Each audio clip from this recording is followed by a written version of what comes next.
जय श्री कृष्णा जी। राधे राधे। आप सबको मेरा ढेर सारा राम राम और प्यार भरा नमस्कार। आज मैं आपको कार्तिक मास कथा सुना रही हूँ। इस कार्तिक मास कथा में कुल 35 अध्याय है, जो मैं आपको एक एक करके प्रत्येक वीडियो के माध्यम से सुनाऊंगी। सनातन धर्म में प्रतिवर्ष आने वाले सभी महीनों का अपना अपना विशेष महत्व है, लेकिन कार्तिक माह भगवान श्री हरि को सर्वाधिक प्रिय महीना है। विष्णु पुराण के अनुसार कार्तिक मास में भगवान श्री हरि यानी भगवान विष्णु अपनी योग निद्रा से जागते हैं। इस दौरान जगत के पालनहार भगवान विष्णु की पूजा अर्चना का विशेष महत्व है। ऐसा माना जाता है कि इस महीने में दान पुण्य और पूजा अर्चना करने से जीवन में खुशियों का वास होता है, साथ ही अक्षय फलों की प्राप्ति होती है। कार्तिक स्नान करने के लिए हमें ब्रह्म मुहूर्त में जागकर यानी सुबह जल्दी उठकर गंगा अथवा किसी भी जलाशय में स्नान करने के लिए जाना चाहिए। यदि हमारे पास कोई नदी और जलाशय नजदीक में नहीं है तो हमें अपने घर पर स्नान करते समय गंगा मैया की भावना को साथ में रखना चाहिए। गंगा की भावना को साथ में रखकर स्नान करने से मनुष्य करोड़ों जन्मों के पापों को धो डालता है।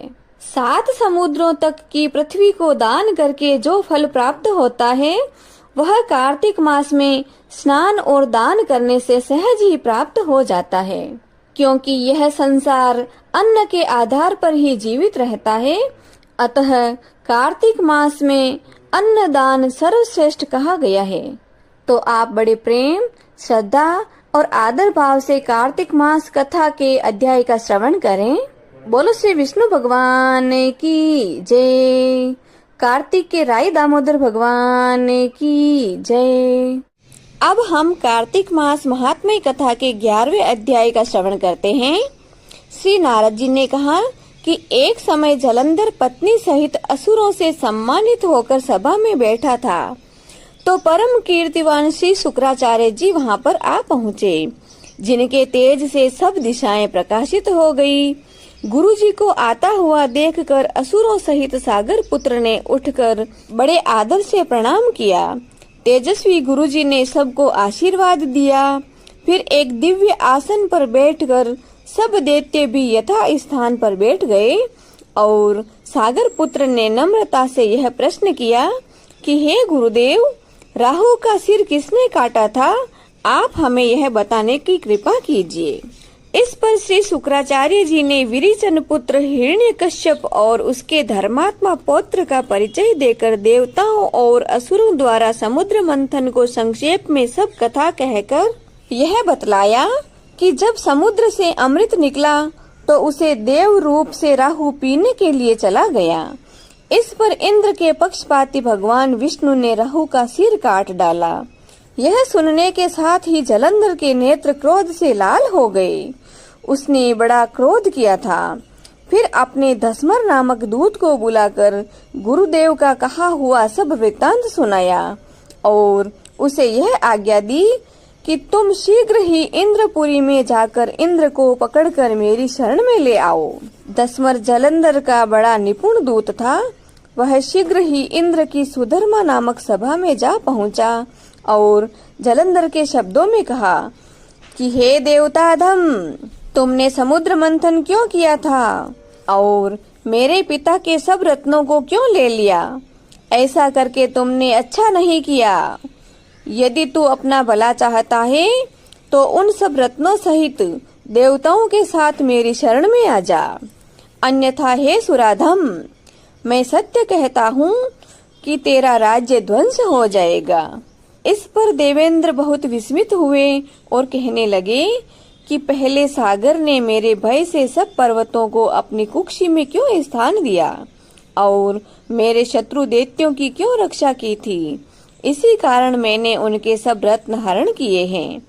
मैं भी सत्य कहता हूँ कि मेरा द्रोही सुखी नहीं रह सकता। इंद्र की बात सुनकर वह दूत शीघ्र ही जलंधर के पास आया और सब बातें कह सुनाई। जिन्हें सुनते ही वह दैत्य क्रोध के मारे अपने होठ काटने लगा और देवताओं को जीतने के लिए उसने षड्यंत्र आरंभ किया। फिर तो सब दिशाओं तथा पाताल से करोड़ों दैत्य उसके पास पहुंच गए। शुंभ निशुंभ सेनापतियों को साथ लेकर जलंधर इंद्र से युद्ध करने लगा। शीघ्र ही इंद्र के नंदन वन में उसने अपनी विशाल सेना उतार दी। वीरों की शंख ध्वनि और घोर गर्जन से इंद्रपुरी गूंज उठी। अमरावती छोड़कर सब देवता उनसे युद्ध करने चले गए तथा भयानक मार काट हुई। दोनों पक्षों के आचार्य अपने अपने मृतकों को पुनः जीवित करने लगे। असुरों के आचार्य गुरु शुक्र अपनी मृत संजीवनी विद्या से और देव गुरु बृहस्पति द्रोणागिरी से औषधि लाकर मुर्दों को जीवित करने लगे। इस पर जलंधर ने अपने गुरु शुक्राचार्य जी से क्रुद्ध होकर कहा कि मेरे हाथों से मरे हुए देवता जीवित कैसे हो रहे हैं? इनको जीवित करने वाली विद्या तो सिर्फ आपके पास ही है, फिर यह क्या बात है? इस पर शुक्राचार्य जी ने देव गुरु श्री बृहस्पति जी द्वारा द्रोणगिरी पर्वत से औषधि लाकर देवताओं को जीवित करने की बात कह दी। यह सुनकर जलंधर और भी क्रोधित हो गया। श्री शुक्राचार्य जी ने कहा कि क्रोधित क्यों होते हो? यदि शक्ति हो तो द्रोणगिरी पर्वत को ही उखाड़कर समुद्र में फेंक दो, तब मेरे कथन की सत्यता प्रमाणित हो जाएगी। इस पर जलंधर क्रुद्ध होकर शीघ्र ही द्रोणगिरी पर्वत के पास जा पहुंचा और अपनी भुजाओं द्वारा उसे जड़ से उखाड़कर समुद्र में फेंक दिया। यह भगवान शंकर का तेज था, इसमें जलंधर की कोई विचित्रता नहीं थी। पश्चात यह सागर पुत्र युद्ध भूमि में आकर बड़े वेग से देवताओं का संहार करने लगा।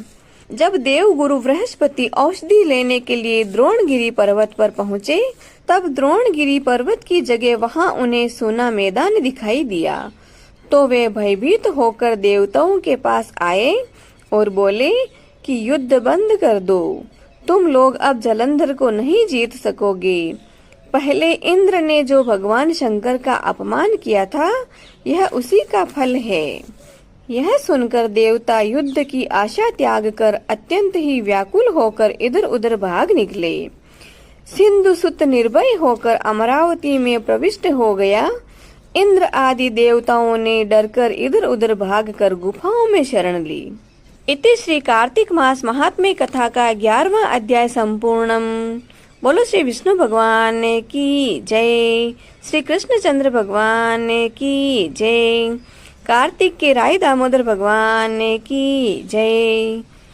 अब हम कार्तिक मास महात्म्य कथा के 12वें अध्याय का श्रवण करते हैं। श्री नारद जी ने कहा कि तब जलंधर को अपनी खोज में आते हुए देखकर इंद्र आदि देवता भयभीत होकर वहां से भी भाग निकले। भागकर वे सब वैकुंठ धाम में भगवान विष्णु के शरण में पहुँचे। फिर देवताओं ने अपनी रक्षा के लिए भगवान विष्णु की स्तुति की। देवताओं की उस दीन वाणी को सुनकर करुणा सागर भगवान विष्णु ने उनसे कहा कि हे देवताओं, तुम भय को त्याग दो, मैं युद्ध में शीघ्र ही उस जलंधर को देख लूंगा। ऐसा कहने के साथ ही भगवान विष्णु गरुड़ पर जा बैठे। तब देवताओं सहित उन्हें युद्ध क्षेत्र की ओर प्रयाण करते हुए देखकर समुद्र तनया लक्ष्मी जी के नेत्रों में जल भर आया और उन्होंने कहा कि हे नाथ, हे स्वामी, यदि मैं सर्वदा आपकी प्रिया हूँ और आपकी भक्त हूँ, तो मेरा भाई आप द्वारा युद्ध में कैसे मारा जाना चाहिए? यह कहाँ तक उचित है? इस पर भगवान विष्णु ने कहा कि यदि तुम्हारी ऐसी ही प्रीति है तो मैं उसे अपने हाथों से नहीं मारूंगा, परंतु युद्ध में तो जाऊंगा, क्योंकि देवताओं ने मेरी बड़ी स्तुति की है। ऐसा कहकर शंख, चक्र, गदा, पद्मधारी भगवान विष्णु गरुड़ पर आरूढ़ होकर शीघ्र ही युद्ध के स्थान पर जा पहुँचे, जहाँ पर जलंधर विद्यमान था। भगवान विष्णु के तेज से दर्पित देवता सिंहनाद करने लगे।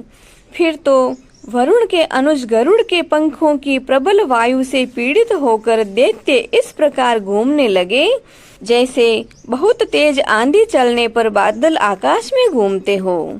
तब अपने वीर दैत्यों को पीड़ित होते हुए देखकर जलंधर ने क्रुद्ध होकर भगवान विष्णु को अशुभ वचन कहकर उन पर कठोर आक्रमण किया। यहाँ से आगे की वार्ता वर्षा ऋतु की संपत्ति की द्योतक है। इति श्री कार्तिक मास महात्म्य कथा 12वां अध्याय संपूर्णम।